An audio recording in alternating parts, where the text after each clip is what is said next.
Hey lovelies, welcome to day 4 of the free movement series. We're nearly at the end, it's gone so quick. So for this session we are going to be looking at isolation, and when you think about isolating the body into all the many different segments, but even beyond those segments, kind of thinking of like maybe a cellular level or kind of moving muscle by muscle, bone by bone, it kind of suddenly opens up all this potential for movement. So rather than thinking kind of moving an arm or a leg, breaking it down, moving a shoulder, then an elbow, then a wrist, and kind of working its way down and breaking it down into all those kind of different parts that make up us. So what we're going to probably do is start with the feet, kind of work our way up, see if there's ways to maybe isolate through the body. Obviously, there's going to be places in the body that are kind of slightly trickier to isolate than others. And there's going to be places in the body that we necessarily can't physically move them without kind of moving another body part. So there's kind of, I suppose, say to kind of give an example, there's no way we can kind of rotate the arm or rotate the elbow without getting the shoulder involved. That's kind of a very basic example. Sometimes there's two places in the body that kind of have to be involved in order for the movement to happen. So it's not going to be like a really strict isolation where we can only kind of move one finger at a time. There's going to be moments where one part of the body isolates and then kind of that awareness in one part of the body takes over and it goes to another, and then it kind of passes up and down. So that's kind of what we're going to be looking at. Let's just see how we go. So as I say, starting with the feet, I'm going to work our way up, and then eventually we're going to come to a place where we can kind of just isolate in different parts of the body and see how the awareness kind of travels from one place to another, and it doesn't have to make any sort of sense. It doesn't have to follow a pattern. It's just kind of where our awareness naturally goes, that kind of thing. Okay, so here we go, starting with the feet. So as you're standing here, spreading the toes down and towards the mat and just seeing kind of how we can start to isolate through the feet. So I'm actually kind of starting with the toes here. You might not be able to see this on the screen, so I'm kind of wriggling my toes, maybe seeing if I can just lift one toe and the other. It's really tricky. And we're not going to spend too much time on this, but just seeing how we can move just the toes. And you might be able to lift, in fact, the big toe, like each toe individually. I can't. Lovely, well done.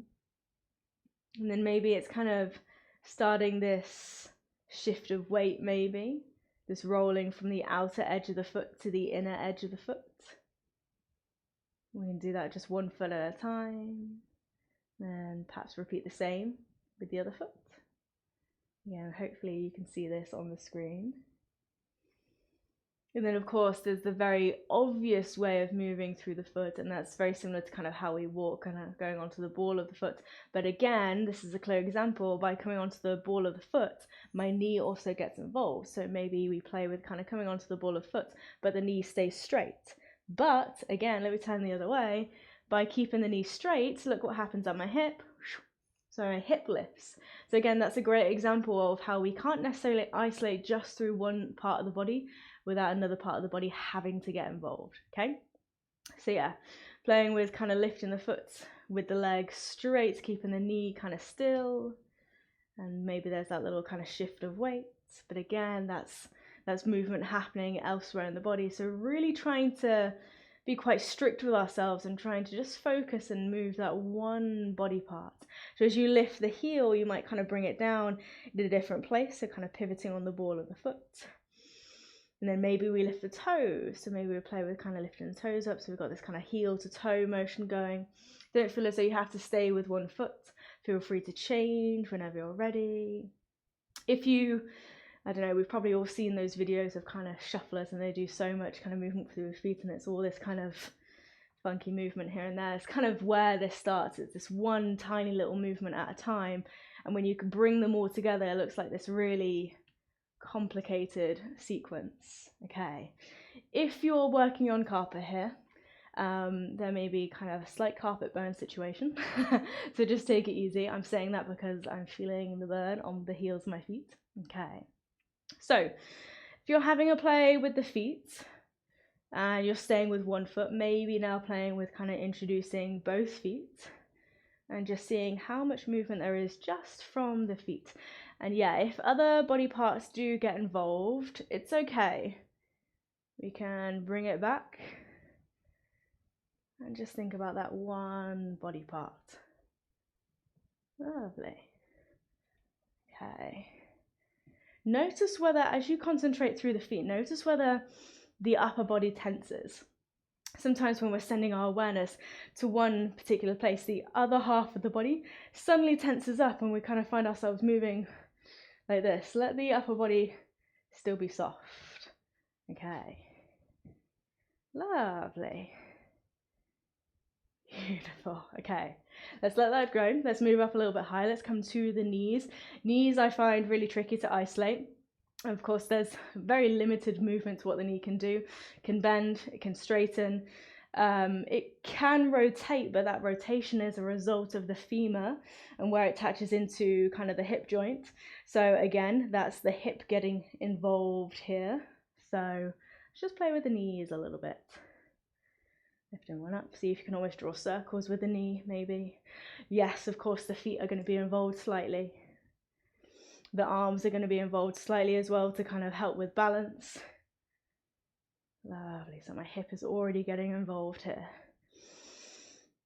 So yes, it's challenging to really isolate one body part at a time. Just seeing how we can move the knee around space. You might play with levels, kind of dropping down onto the knee and then seeing how we can move around from here. Again, it's a little bit tricky if you're on carpet.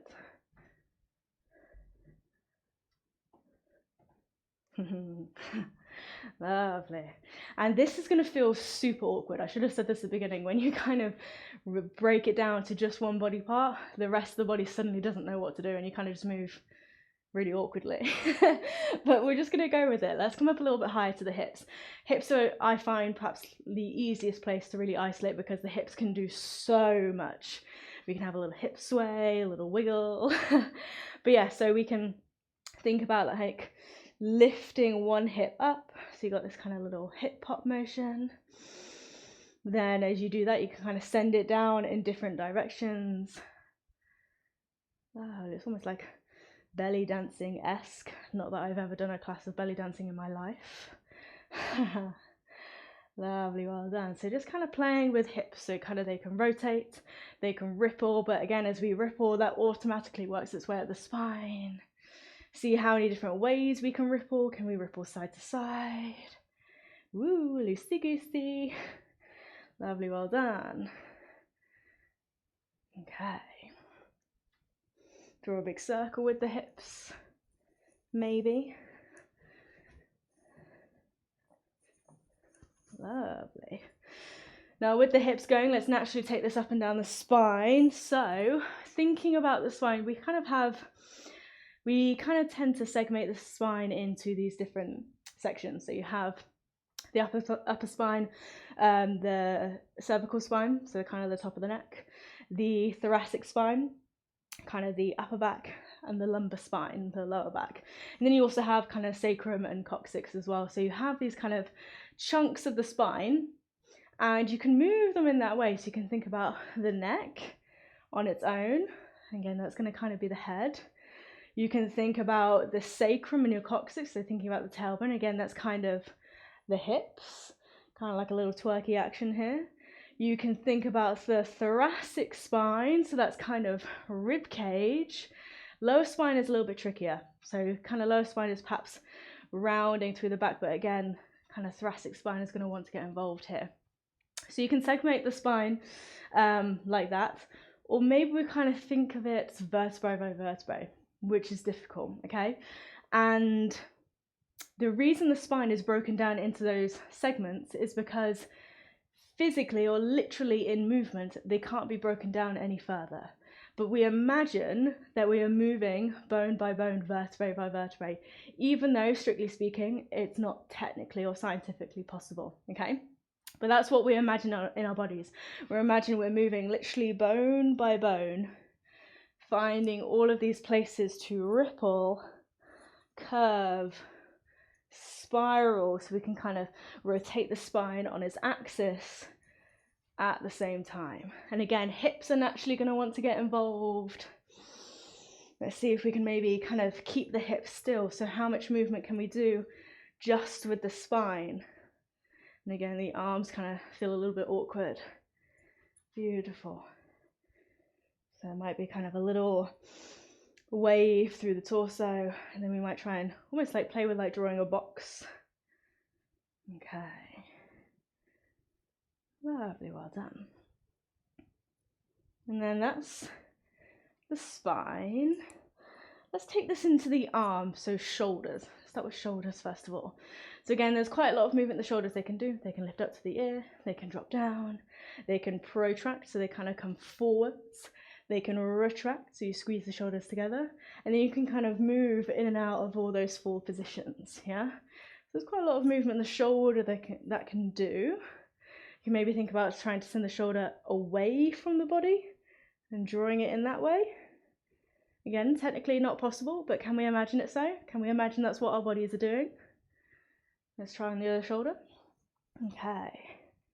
So again, sending it away from the body, dropping it down, lifting it up. And then once we get a little bit more comfortable with these ways to isolate, we can really use these isolations as a way to lead the movement. Very often when we approach things like choreography, we think we're leading kind of with a whole arm, whole leg. So I might start with, I don't know, an arm swing into a leg kick or something like that. That was a really poor example, but you get what I mean. But if we think about breaking it down, okay, so maybe my shoulder leads, my head takes over, then it's in my hips, and then it's my knee, ankle, toes, and so on, okay? So that's just an example. That's kind of what we're building up to. I'm already getting ahead of myself. So shoulders, let's come a little bit into the elbows. So we can draw with the elbows. We can take that side to side. We can send the elbow up, down, around, slice it across. Beautiful. So you can imagine you're drawing with the elbow. Perhaps we play with kind of spelling our name with our elbow. So L-A-U-R-E-N.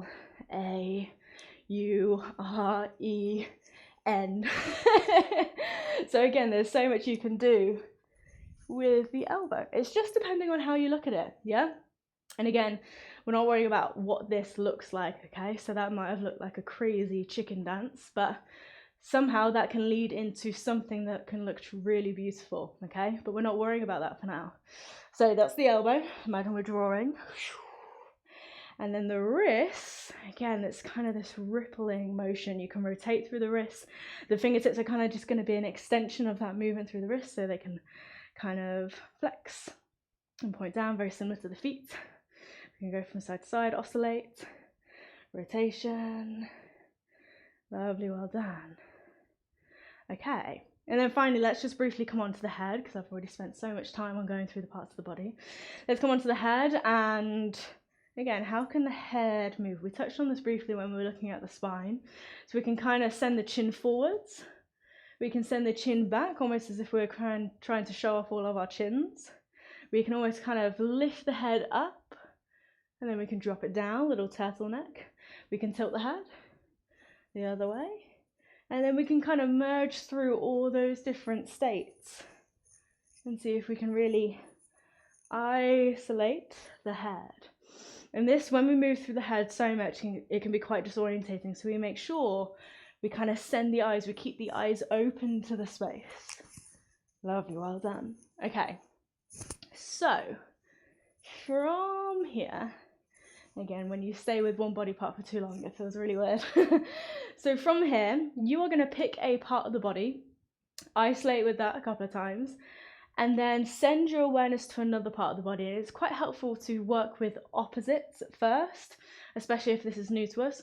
If we are quite comfortable with this and we're comfortable kind of isolating with one part of the body, we might notice where there's another part where there's a moment where another part of the body can just take over. So if I'm playing with my head here, I'm kind of thinking this is a good place for maybe shoulder to take over, then an elbow, then a foot, knee, hip, and so on and so forth. So you can constantly switch between different body parts.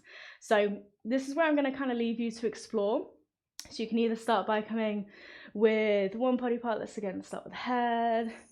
Again, playing with all that movement and then kind of going to the opposite place in the body. So the head is the very top portion of the body. Maybe we drop it down into the feet. And then from the feet, we can start to work our way to perhaps the middle of the body, hips. Yeah? Perhaps we focus on one hip. Then we come to the other. Lovely. And then from here, from perhaps one hip, we go to the opposite shoulder. Yeah? And we just keep that going. So let's have perhaps 2 to 3 minutes of just free for all, exploring these ways of isolating and kind of taking it all the way around the body, and see if you, as you're moving here, you can name the body part you are focusing. So what I did just then, head, shoulder, elbow, knee, hip, and so on. Let's see if you can keep naming the body parts where your focus is. What I find for me is that just helps keep the task at hand, because it's so easy. As you start to move quicker, it's so easy to get lost and kind of like, hang on, what am I actually focusing on here? Am I just moving my body like a wet noodle? Possibly. Okay, so saying it in your mind which body part we are focusing on at the same time. You can slow it down, spend time with one body part, shoulder. Okay, I think I've explored all there is here. Let's take it into an elbow. Beautiful. So when you're ready, you can just take it away. Lovely. And it's going to look like the whole body is moving all at the same time. But we know in our mind, we are focusing on just that one body part. Lovely. Okay. So about 2 minutes. Here we go. Lovely. So wrist, shoulder, knee, hip, head. Staying with the head for a little bit. Ribs. Beautiful. Knee. Ankle. Foot, heel. Nose. Breaking it down even more. How much can I wriggle through my nose? Elbow. So you might notice, as you're concentrating on different parts of the body, some parts of the body get left behind. So I realized just then I was kind of focusing very much on my lower body, and this arm was kind of just not doing much. So then it was clear sign, it was time for that to take over and see where it wants to go. Beautiful. And I always have moments when I'm moving in this way where I just kind of have to laugh at myself, especially as I'm recording this, I can see myself in the screen. And sometimes it's kind of like, wow, what is this? Okay. Beautiful. Okay, elbows, wrists, hips, head, shoulder, elbow, foot, knee, hip. Okay. Take a deep breath in, a deep breath out. One more, deep breath in, deep breath out. Okay, slowly starting to minimize that movement for your breath rate, your heart rate. Okay.